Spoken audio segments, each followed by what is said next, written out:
عملناه بالسمنة المقدوحة، وعملناه بطريقة تانية اللي هي بالزبدة. النهاردة هنعمله بالسمنة على البارد ومن غير خميرة. وكمان عملنا الكحك قبل كده بحشوات مختلفة، بالعجمية وبالملبن وبالعجوة. السنة دي هنعمله كحك سادة.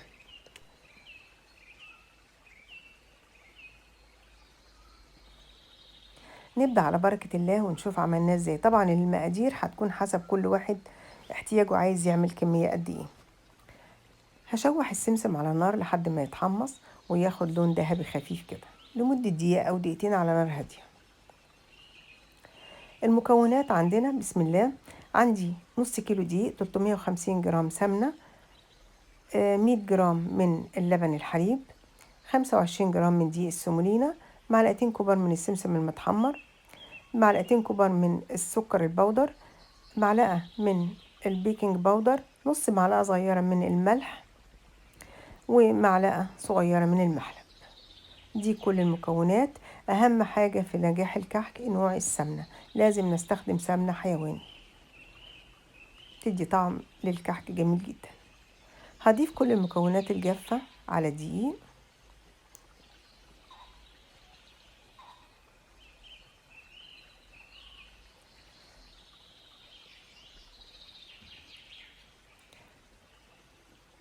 وهقلب كله مع بعضه لحد ما يختلطوا.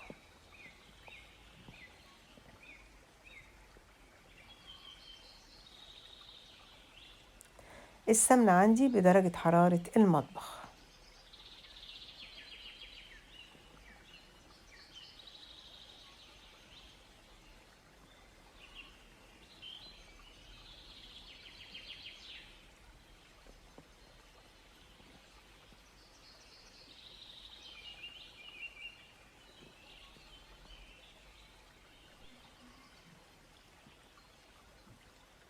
هقلب السمنة مع الدقيق،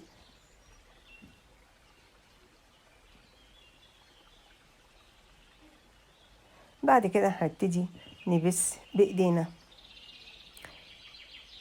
لمدة 5 دقايق. كل ما بسينا العجينة كويس كل ما كان الدقيق بيختلط مع السمنة كويس جدا، والكحك ما يشققش مننا.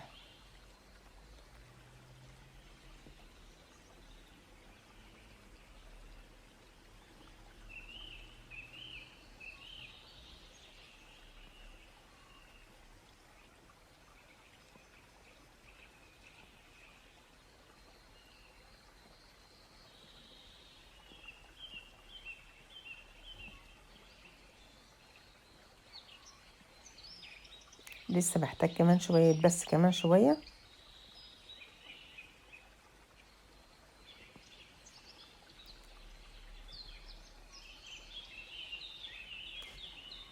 هنفضل نبس فيه لحد لما احس ان العجينة بقت عاملة زي الملبن، طرية جدا. هضيف اللبن،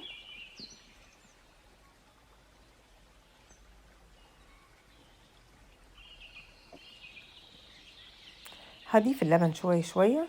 هحط اول شوية لحد لما يتداروا في العجينة، وبعدين اضيف الشوية اللي بعدهم.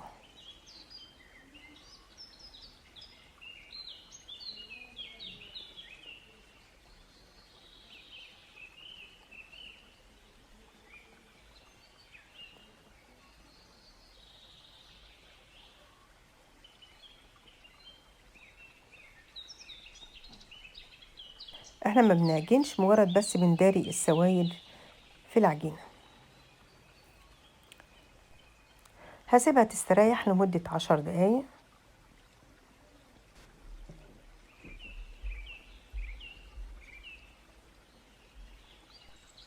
وبعدين هنبدأ نكورها بعد كده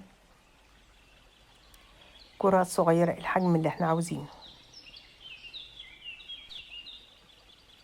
بالنسبة للرسمة أو النقشة بتاعة الكحك، يا إما عندك منقاش هتشتغلي بيه، أو ما عندكيش هيبقى عندك البصامة اللي هي زي الشبكة دي المخرمة زي المصفى كده، دي بتعملي بيها فورمة. ما عندكيش ده ولا ده، بالشوكة وهتعملي أي شكل فيه، بحيث عشان نقدر لما نحط السكر يثبت عليه ما يقعش.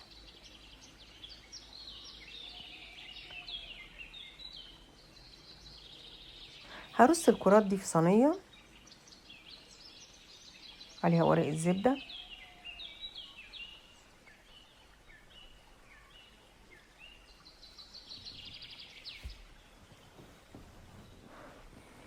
وهجيب البصمة دي وهعمل بيها شكل في الكحك.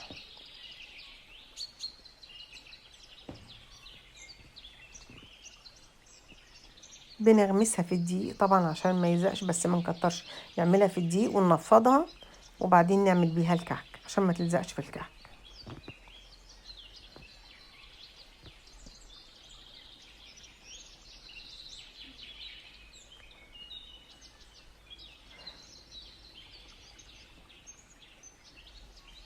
بالنسبة للتشكيل وحجم الكحك كل دي حاجات اختيارية، كل واحد يعمل الشكل اللي يعجبه.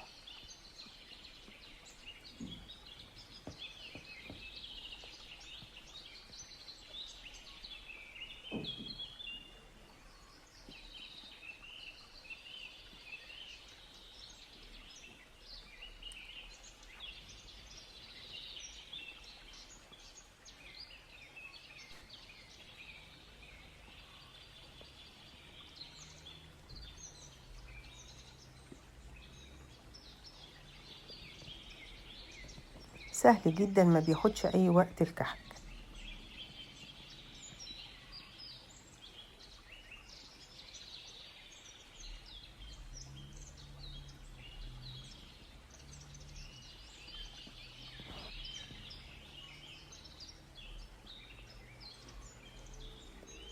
كده خلصنا الكحك تشكيل.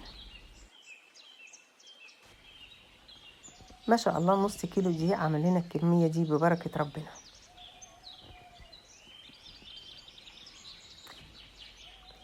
هغطيه واسيبه يستريح نص ساعة.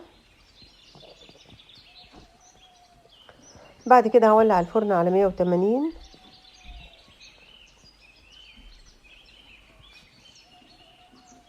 واول ما يسخن هدخل الكحك الفرن يطلع معانا بالشكل الجميل ده.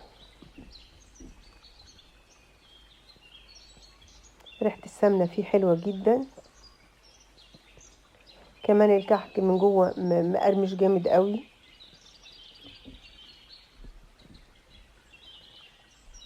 وطعمه حلو. دي وصفتنا النهاردة، يا رب تكون عجبتكم. لو عجبكم الفيديو لايك وشير، وإلى اللقاء في وصفات أخرى قادمة. السلام عليكم.